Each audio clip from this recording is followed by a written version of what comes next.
할렐루야. 할렐루야. 지난 한 주간도 평안하셨습니까? 지난 한 주간 별일 없으셨습니까? 지난주 월요일이요, 입춘이었다라고 합니다. 이제 봄으로 들어서게 됩니다. 그런데 봄이 오는 게 그렇게 싫었던지 아주 겨울이 마지막까지 힘을 내고 있는 것 같습니다. 지난주 날씨 어땠던가요? 저는요, 한마디로 이건 미쳤다라는 표현이 딱 맞는 게 아닌가, 그런 생각이 들 정도였습니다. 자, 그럼에도 건강하게 또 평안하게 이 예배의 자리에 올 수 있으니 우리의 발걸음을 인도하신 하나님께 감사하는 우리 모두가 될 수 있기를 주님의 이름으로 간절히 축원합니다. 자, 이제요 곧 봄은 옵니다. 아멘. 추운 겨울이 지나면 봄은 오게 되어 있습니다. 또 우리의 삶에 고난과 근심, 걱정이 있어도 이 모든 것이 평안함으로 또한 기적으로 바뀌게 되는 날이 오게 될 줄로 믿습니다. 그러니 우리 희망 품고 살아가시기를 주님의 이름으로 축원합니다. 자, 우리 옆에 있는 분들과 이렇게 인사합니다. 자, 1부 때는 안 그랬는데요, 2부 때는 좀 그래야 되겠어요. 자, 우리 한박 웃음을 지으며, 자, 우리 옆에 있는 분들과 인사합니다. 이제 곧 따뜻한 봄이 올 겁니다. 자, 다시 한번요, 다시 한번 환하게 웃으며 인사합니다. 우리 인생에도 봄이 올 겁니다. 그래요. 우리가 기대하고 또 기도하고 있으니 우리 내일에 대한 희망이 기적같이 오게 됨을 믿으시고 이번 한 주간도 평안하게 보내시기를 주님의 이름으로 축원합니다. 2025년 2월 5일, 그러니까 얼마 안 됐죠, 대전 인터넷 신문에 이런 이야기가 소개되었습니다. 1951년 미국의 한 자동차 세일즈맨이 한국 전쟁에, 6.25 전쟁에 참여하게 되었습니다. 하지만 전선에서 포로가 돼서 포로 수용소에서 긴 생활을 하기 시작하게 된 겁니다. 그런데 여러분들 생각해 보십시오. 포로가 뭐 할 일이 있겠습니까? 대부분 포로는 힘겨운 현실을 이겨내기 위해 고향 이야기를 하며 서로 의지하며 하루하루를 버티게 됩니다. 자, 그런데 그는 이 포로 수용소에서 뜻밖의 기회를 발견하게 된 겁니다. 이 각 포로들과 이야기를 나누던 중에 자신들이 본국에 돌아가면 이제 새로운 차를 사고 가족들과 함께 여행도 다니고 그렇게 지낼 겁니다 라는 이야기를 나누게 된 겁니다. 자동차 세일즈맨이었던 그는 그 이야기를 그저 흘려보내지 않습니다. 포로들의 이름 그리고 고향 주소를 하나하나씩 적어 나가기 시작합니다. 자, 이윽고 전쟁이 끝나고 그가 고향으로 돌아와 다시 자동차 판매를 시작하게 됩니다. 그런데 그가 했던 것이 무엇입니까? 자신의 수첩에 기록된 그 전우들 3,272명을 한 사람 한 사람 찾아가게 됩니다. 그리고는 특별 할인 혜택과 함께 자동차 구매를 제안합니다. 그 결과 그는 단숨에 500대의 자동차를 판매하며 놀라운 실적을 올렸다라는 이야기입니다. 생각해 보십시오. 그가 단순히 운이 좋았기 때문에 그렇겠습니까? 아닙니다. 그는 포로라는 역경 속에서도 미래에 대한 희망을 놓지 않았고 자기에게 주어진 그 작은 기회, 그 작은 말 한마디라는 기회를 놓치지 않았기 때문에 그는 성공적인 인생을 살아갈 수 있었다라는 겁니다. 이처럼 인생이라는 여정 속에서 역경이라고 하는 것은요, 누구에게나 찾아옵니다. 그러나 그 속에는 반드시 기회가 있습니다. 그 기회를 찾고 준비를 멈추지 않는다라고 한다면 분명 우리의 미래에도, 우리의 내일에도 가능성은 열려 있는 것 아니겠습니까? 지금도 가정이 어렵고 일터가 어렵습니다. 또 나라도 어렵고 교회도 어렵습니다. 그러나 어렵다라고 해서 포기하며 살아서야 되겠습니까? 내일에 대한 희망, 미래에 대한 희망을 놓지 않고 더욱더 깨어 기도하는, 기도로 준비하는 우리 모두가 될 수 있기를 주님의 이름으로 간절히 축원합니다. 자, 이 시간 우리 세상 누구도 줄 수 없는 희망을 우리에게 주신 하나님의 말씀, 그 성경을 높이 들고 우리의 믿음을 고백하도록 하겠습니다. 자, 성경을 높이 드십니다. 저는 예수 믿어 구원받았습니다. 저는 예수 믿어 하나님 자녀 되었습니다. 저는 예수 믿어 천국 백성 되었습니다. 하나님께서 선물로 주신 오늘 하나님 말씀으로 가르침을 받습니다. 눈을 열어 주의 법 안에 있는 놀라운 진리를 보고 깨닫게 하소서. 아멘으로 순종하여 하나님께 영광 돌리는 삶이 되게 하소서. 아멘. 고백한 대로 살아가시기를 주님의 이름으로 축원합니다. 우리가 잘 알고 있듯이 삶이라고 하는 것은요, 관계의 연속입니다. 다시 말해 사람들은 계속해서 새로운 사람을 만나고 그 새로운 사람과 관계를 맺고 그 맺은 관계를 유지해 나아가며 살아가는 것이 우리의 인생이다라는 겁니다.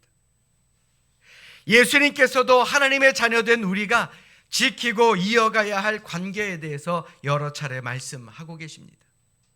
그 중에 가장 중요한 관계는 누구랑 맺는 관계냐? 바로 하나님과 맺는 관계입니다. 마태복음 22장 37절로 38절의 말씀 보십시오. 내 마음을 다하고 목숨을 다하고 뜻을 다하여 주 너의 하나님을 사랑하라 하셨으니 이것이 크고 첫째 되는 계명이다 라고 말씀합니다. 하나님과 온전한 관계를 맺는 것, 하나님과 자녀의 관계를 맺는 것, 이것이 천국 백성 된 우리가 반드시 지켜야 할 삶의 가장 첫 번째 원칙이다라는 겁니다. 여러분도 한번 생각해 보십시오. 내가 목숨을 다할 만큼 누군가를 사랑한다라는 것은 그만큼 그를 신뢰한다라는 것이고요, 신뢰한다라는 것은 그의 말을 어떤 말이든 믿는다라는 것입니다. 여러분들 하나님의 말씀을 믿으십니까? 성경에 기록된 하나님의 말씀을 믿으십니까? 하나님을 사랑하고 하나님과 온전한 관계를 맺고 유지하기 위해서는 우리는 무엇보다도 하나님의 약속, 이 말씀을 통한 하나님의 약속을 분명하게 믿는 믿음이 있어야 한다는 겁니다. 우리는 매주 하나님의 약속의 말씀인 성경을 높이 들고 고백합니다. 그 이유가 뭡니까? 성경이야말로 하나님께서 우리에게 주신 약속이라는 것이 기록되어 있는 말씀이기 때문에 그렇습니다. 아멘. 우리가 그 하나님의 약속을 믿기 때문입니다. 우리가 이처럼 하나님의 약속, 하나님의 말씀을 의심 없이 믿는 사람이 될 때에 우리는 하나님과 동행하는 하나님의 자녀가 될 수 있다는 것을 우리는 믿어야 할 줄로 믿습니다. 자, 우리 옆에 있는 분들 한번 바라보십시오. 하나님 잘 믿게 생기셨습니까? 아유, 감사합니다. 우리 1부 때와 반응이 비슷하더군요. 우리 하나님의 말씀인 성경 늘 가까이 두십시오. 그래야 우리는 하나님의 그 약속의 말씀을 믿으며 살아갈 수 있습니다. 오늘 본문 속에서도 사도 바울은 하나님의 약속을 온전히 믿은 한 사람에 대해 언급하는 것을 우리는 보게 됩니다. 바로 믿음의 조상이라는 별명을 가진 아브라함입니다. 하나님은 아브라함에게 그의 자손을 하늘의 무별처럼 셀 수 없게 만들어 주시겠다라고 약속하셨습니다. 자, 그런데 아브라함의 현실을 한번 생각해 보십시오. 하나님의 약속이 성취되기를 기대하는 것은 어렵습니다. 아니, 어려운 정도가 아니고 불가능합니다. 오늘 본문 19절의 말씀 보십시오. 그가 100세나 되어 자기 몸이 죽은 것 같고 사라의 태가 죽은 것 같음을 알고도 그랬어요. 아브라함과 사라, 이 두 사람의 나이가 너무 많았다라는 겁니다. 자, 그런데 이 구절의 포인트는 바로 그 다음입니다. 죽은 것 같음을 알고도 믿음이 약하여지지 아니하였다라는 겁니다. 알고도 약해지지가 않았다라는 거예요. 아브라함이 최고의 장점이자 강점이라고 할 수 있는 것은 그는 하나님의 약속을 분명히 믿는 그런 믿음이 있었다라는 것이죠. 그리고 그 믿음이 아브라함으로 하여금 복의 근원, 복의 주인공이 될 수 있도록 만든 것입니다. 여러분들도 복의 근원이 되고 싶기 원하십니까? 여러분들도 복의 주인공이 되기를 원하십니까? 그렇다면 믿음이 있어야 됩니다. 아멘. 이뿐만 아닙니다. 창세기 12장에는 하나님의 말씀에 순종해서 자신의 고향 땅을 떠나는 아브라함의 이야기가 나옵니다. 그때 나이가 75세였습니다. 75년 동안 거의 평생을 살던 고향을 떠나나간다라고 하는 것이 결코 쉬운 일은 아니었을 것입니다. 어떻게 될지, 또 누구를 만날지, 어떤 일을 겪게 될지 알 수 없는 상황 아닙니까? 그럼에도 불구하고 아브라함은 하나님의 말씀을 믿고 하나님의 명령을 들은 즉시 자신의 고향을 떠나게 됩니다. 이것이야말로 완전한 순종 아니겠느냐라는 겁니다. 성경에 보면 아브라함만 하나님의 약속을 받은 것이 아닙니다. 다윗도 사무엘로부터 이스라엘의 왕이 될 것이다 라는 기름 부음을 받았고요. 예수님께서 베드로를 부르셨을 때도 마찬가지입니다. 예수님께서 내가 사람을 낚는 업으로 만들어주겠다라는 그 약속만을 믿고 베드로는 예수님의 부르심에 순종하게 됩니다. 배를 버려두고 떠났다라는 거예요. 만약 여러분들이 다윗이나 베드로였다라고 한번 가정해 보십시오. 이세의 막내 아들입니다. 너무나도 어린 사람입니다. 그런데 사무엘 선지자가 와서 왕이 된다고 하니 그게 믿어지십니까? 한평생 물고기나 잡던 어부, 그 사람이 사람을 낚는 어부, 능력의 사도가 된다라고 하는 예수님의 말씀이 과연 믿어지는 말이었겠느냐라는 것입니다. 그러나 이들은 하나님의 약속을 믿었습니다. 그리고 그 약속에 순종한 사람입니다. 여러분들의 삶을 한번 생각해 보십시오. 왜 우리가 하나님께 순종하지 못합니까? 혹시 믿음이 없어서는 아닙니까? 여러분들 잘 들으십시오. 믿음이 없으면 순종하지 못합니다. 우리가 믿지 못하니까 순종하지 못하고 오히려 말이 많아지는 것입니다. 한국창조과학회에서 발간한 한 책이 있습니다. 책 제목은 정확무오한 성경이라는 책입니다. 그러니까 정확하고 오류가 없는 책이 바로 성경이다라는 것이죠. 자, 이 책을 보면요, 논리와 상식을 기준으로 성경의 오류를 주장하는 사람들에게 명쾌한 반박글과 고고학적 증거들을 제시해 성경에는 모순이 없음을 설명하는 책입니다. 여러분들도 한번 성경을 읽어보십시오. 성경 읽다 보면 이게 가능한 일인가? 이게 과학적으로 가능할까? 이게 상식적으로 가능한 일인가? 라는 생각이 드는 말씀이 있지 않습니까? 자, 그런데 제가 드리고 싶은 말씀은요, 이렇게 하나하나 성경에 오류가 없다라는 답을 제시하지 않더라도 믿을 수 있는 사람이 진짜 신앙인 아니겠느냐라는 겁니다. 성경은 과학적으로 논리적으로 증명되기 때문에 믿는 것이 아닙니다. 내 머리로 이해되기 때문에 믿는 것이 아닙니다. 믿음으로 성경을 읽어야 합니다. 믿음을 가지고 읽어야 믿게 되는 겁니다. 신앙은 이해하는 것이 아니라 믿는 것이기 때문에 그렇습니다. 그 믿음을 가진 사람이 하나님의 약속을 믿는 천국 백성 아니겠느냐라는 것입니다. 여러분들은 하나님의 말씀을 믿으십니까? 그렇다면 여러분들은 천국 백성들입니다. 믿으시면 아멘. 오늘 본문 속에서도 아브라함은 하나님의 약속의 말씀을 믿었습니다. 오늘 본문 21절의 말씀을 쉬운 성경으로 보면 이러합니다. 아브라함은 하나님께서 친히 약속하신 것을 이루실 능력이 있다는 것을 확신했습니다. 하나님은 약속하셨으면요, 이루시는 분입니다. 그걸 믿는 것이 믿음입니다. 더 나아가 오늘 본문 이후 23절로 24절의 말씀 보십시오. 그에게 의로 여겨졌다 기록된 것은 아브람만 위한 것이 아니요 의로 여기심을 받을 우리도 위함이니 곧 예수 우리 주를 죽은 자 가운데서 살리신 이를 믿는 자니라. 아멘. 여러분들에게 묻겠습니다. 여러분들은 예수님을 구주로 믿으십니까? 우리가 예수 믿으면 멸망하지 않고 영생을 얻게 됨을 믿으십니까? 우리가 예수 믿으면 우리가 하나님의 자녀가 되며 하나님께서 만들어두신 예비해 두신 천국에서 영원히 살 수 있음을 믿으십니까? 그렇다면 여러분들은 하나님의 자녀이자 하나님의 백성입니다. 그러므로 예수님을 믿는 우리 모두 이러한 하나님의 약속 위에 서 있는 사람임을 믿는 우리 모두가 되시기를 주님의 이름으로 간절히 축원합니다. 자, 우리 따라서 합니다. 나는 약속을 믿는 약속의 사람입니다. 자, 맞습니다. 자, 우리 옆에 있는 분들 한번 바라보십시오. 우리 옆에 있는 분들도 약속을 믿는 사람처럼 보이십니까? 이 아멘이 커야 돼요. 자, 그렇다면 여러분 옆에 있는 분들에게 이렇게 알려줍시다. 우리는 약속을 믿는 그리스도인입니다.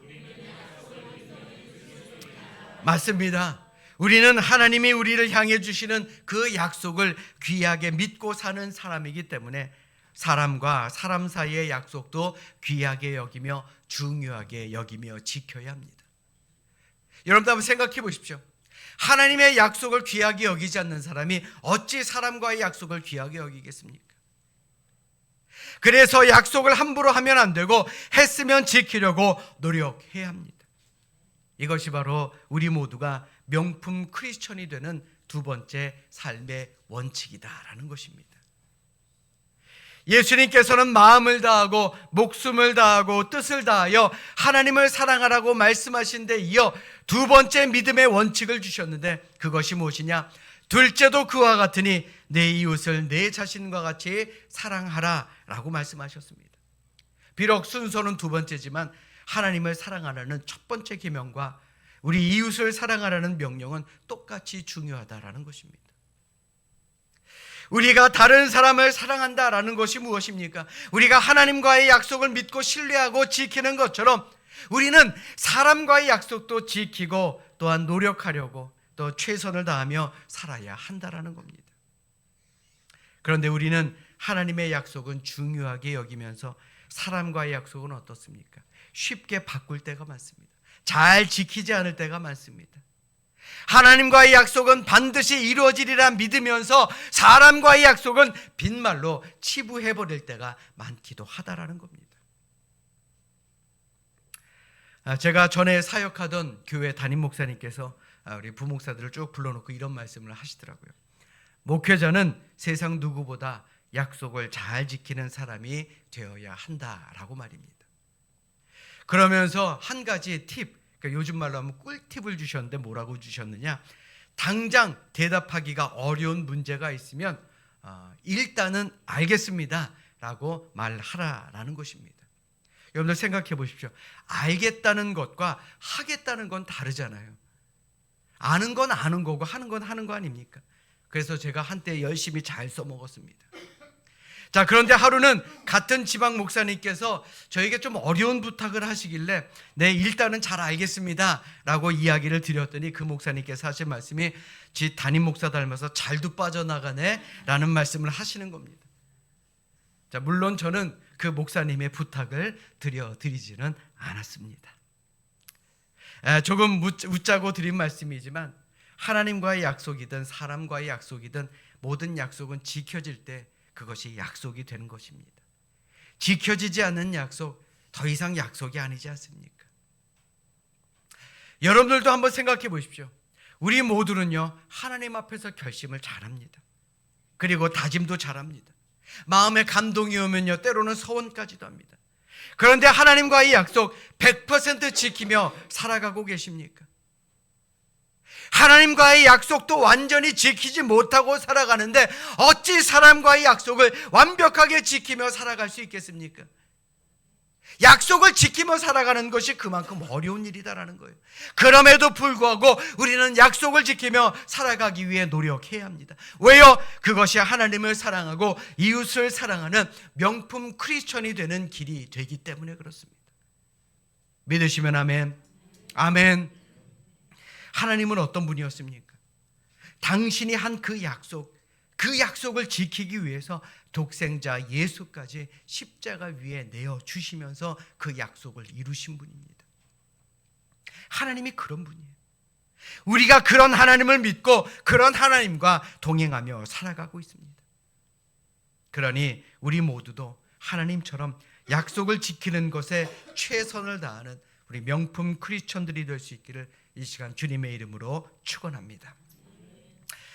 아프리카에서 16년 동안 선교사로 또 의사로 탐험가로 섬기다가 고국 스코틀랜드로 잠시 돌아온 데이비드 리빙스턴 선교사가 고국의 한 대학교에서 강의를 할 때였습니다. 그때 그는 아프리카에서 사자의 공격을 받아서 한쪽 팔이 좀 불편한 상태였고 또 27번이나 열대병을 앓아서 그의 몸에는 고통의 흔적이 역력했습니다. 리빙스턴 선교사는 많이 모인 그 학생들 앞에서 외로움과 고통과 어려움 속에서 나를 붙들어준 힘이 무엇인지 아십니까? 라는 질문을 하며 강연을 시작합니다. 그리고는 그는 스스로 이렇게 대답합니다.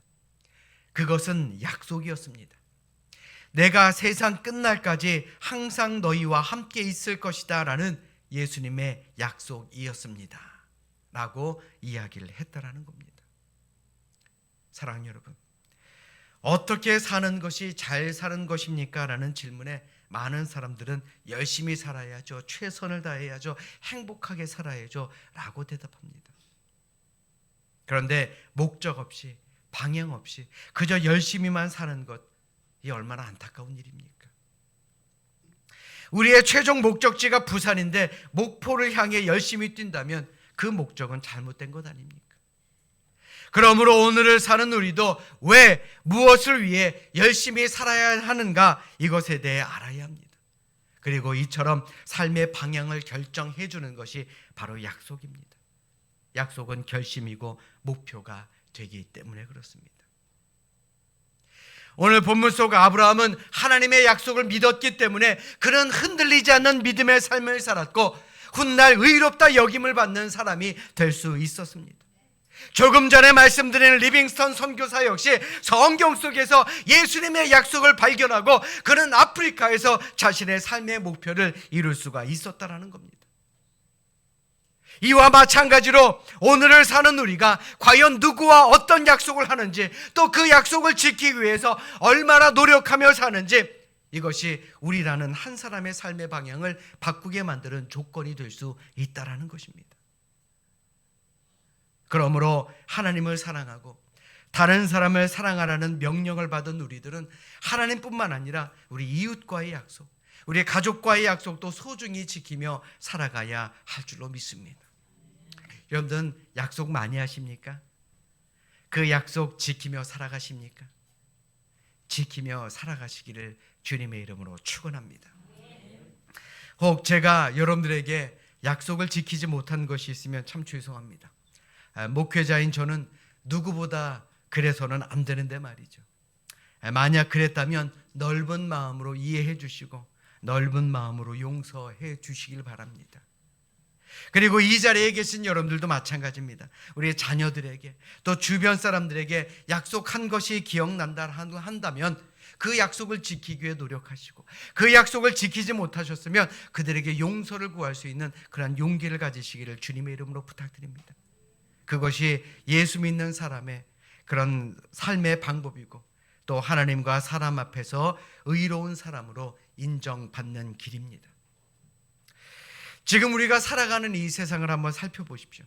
정말 거짓말이 판을 치는 세상을 우리는 살아가고 있습니다.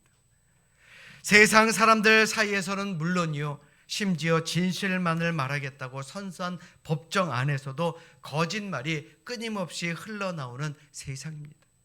선언이 뭡니까? 선서가 뭡니까? 내가 진실만을 이야기하겠다라고 약속한 것 아닙니까? 그런데도요, 거짓말이 나옵니다. 교회 밖은 물론이요, 교회 안에서도 누구 하나 온전히 신뢰할 수 없는 일들이 너무나도 많이 벌어지는 그런 세상을 우리가 살아가고 있습니다. 그렇기 때문에 하나님과 사람 앞에서 명품 크리스천이 되는 삶의 두 번째 원칙, 바로 약속을 지키라입니다. 사랑 여러분, 우리는 하나님을 믿는 믿음의 사람입니다. 우리는 하나님을 믿는 그 믿음 속에서 하나님이 우리에게 주신 약속을 붙들고 살아가는 사람들입니다. 하나님의 명령에 따라 약속을 잘 지키며 살아가야 하는 사람입니다. 이 세상 속에서 신뢰와 믿음의 본이 될 만한 사람이 될 수 있어야 한다는 겁니다. 내가 저 사람을 보니 내가 저 사람과 함께하고 싶고, 내가 저 사람을 보니 내가 저 사람은 믿을만하고, 내가 저 사람을 보니 내가 저 사람이 믿는 하나님을 믿을만 하겠다라는 삶의 본이 되는 우리 모두가 되어야 한다는 겁니다. 그것이 바로 약속을 소중하게 여기는 삶의 모습에서 시작된다는 것, 우리는 이것을 기억해야 할 줄로 믿습니다. 사랑 여러분, 이 자리에 계신 우리 모든 성도들, 세상 사람들에게 닮고 싶고 사귀고 싶고 동행하고 싶은 그런 약속에 최선을 다하는 사람들이라는 평가를 받으시기를 주님의 이름으로 간절히 축원합니다. 물론 세상에 완벽한 사람이 어디 있겠습니까? 완벽하기 너무나도 어렵습니다. 그렇기 때문에 노력해야 하는 것입니다.